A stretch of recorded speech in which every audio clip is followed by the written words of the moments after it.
بسم اللہ الرحمن الرحیم۔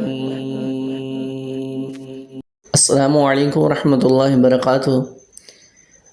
تجوید کے سبق کے ساتھ میں ہوں قاری ندیم۔ امید کرتا ہوں کہ آپ سب خیریت سے ہوں گے۔ آج ہم اپنے تجوید کے سبق میں نون ساکن اور تنوین میں جو قاعدہ ہم نے شروع کیا تھا اس میں ہم اخفاء کا قاعدہ پڑھیں گے۔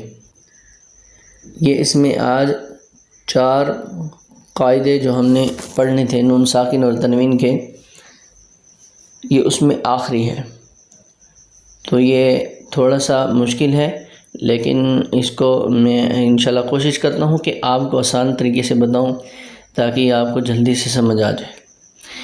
اخفاء کا مطلب ہے کہ نون ساکن یا نون تنوین کے بعد 15 حروف میں سے کوئی حرف آ جائے تو پھر اس نون ساکن یا نون تنوین کو اس کے مخرج سے علیحدہ کر کے اس کی آواز کو ناک میں چھپا کر پڑھنا۔ یہ دیکھیں کہ ہم نے نون ساکن اور نون تنوین کو اس کے مخرج سے علیحدہ کر کے اس کی آواز کو ناک میں چھپا کر پڑھنا ہے۔ وہ 15 حروف ہیں اخفاء، یہ ہیں جو اسکرین پر میں نے آپ کی آسانی کے لیے لگا دیے ہیں۔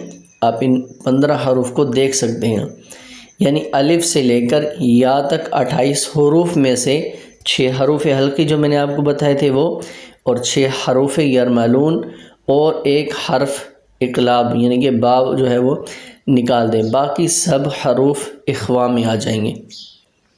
یعنی کہ یہ 13 حروف جو ہم نے پڑھے ہیں پہلے، حروف حلقی، حروف یرملون اور اقلاب، یہ 13 حروف نکال دیں، اس میں جو باقی حروف بچیں گے وہ اخفاء میں ہوں گے۔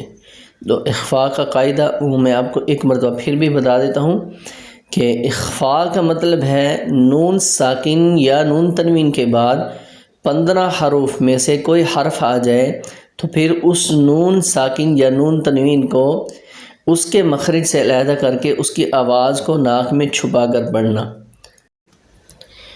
یہاں ایک اور بات بھی آپ کو میں بتا دوں کہ نون کا مخرج کنارہ زبان اور تالو ہے۔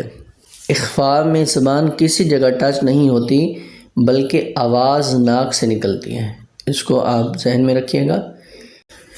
تو یہ آج ہمارے نون ساکن اور تنوین کے جو قواعد تھے 4، وہ آج مکمل ہو گئے۔ تو یہ چاروں ایک مرتبہ پھر آپ جو ہے اس کو دیکھ لیں، سن لیں، تو آپ کو فائدہ ہو جائے گا۔ نون ساکن اور تنوین کے جو قواعد میں نے آپ کو پڑھائے ہیں، تو اس میں کسی قسم کی بھی آپ کو پریشانی ہو، کوئی حرف سمجھ نہیں آ رہا، کوئی چیز سمجھ نہیں آتی، تو آپ ضرور مجھے کومنٹس میں بتائیں، میں انشاءاللہ اس کو آپ کو سمجھانے کی کوشش کروں گا۔ اور جو ہے اس ویڈیو کو ضرور شیئر کیا کریں جو میں آپ کو تجوید کا سبق پڑھا رہا ہوں۔ ایسے کئی لوگ ہیں جو قرآن پاک پڑھتے ہیں، ان کا قرآن صحیح نہیں ہے، وہ جو ہے گھر میں بیٹھنے والی مستورات ہیں یا زیادہ ایج کے لوگ ہیں، وہ جو ہے قرآن پاک پڑھتے ہیں، ان کو پتہ نہیں ہوتا۔ تو یہ ویڈیو جب ان تک پہنچے گی، تجوید کا سبق وہ سنیں گے، دیکھیں گے، تو ان کو تب پتہ لگے گا کہ ہم جو ہے قرآن پاک جو ہے پہلے غلط پڑھ رہے ہیں، اس کو ہم ٹھیک کریں۔ تو اپنی اصلاح کریں گے، کوشش کریں گے، جب وہ قرآن ٹھیک پڑھیں گے تو اس میں آپ کو بھی اجر ہوگا، مجھے بھی انشاءاللہ اللہ پاک اس کا بہتر بدلہ عطا فرمائیں گے۔ السلام علیکم۔ اگلی ویڈیو اور اگلے سبق تک کے لیے مجھے اجازت دیجیے۔ اگر آپ نے چینل کو سبسکرائب نہیں کیا سبسکرائب کر دیں، لائک نہیں کیا لائک کر دیں، کمنٹس نہیں کیا کمنٹس کر دیں۔ اپنی دعاؤں میں مجھے یاد رکھیے گا۔ السلام علیکم ورحمۃ اللہ وبرکاتہ۔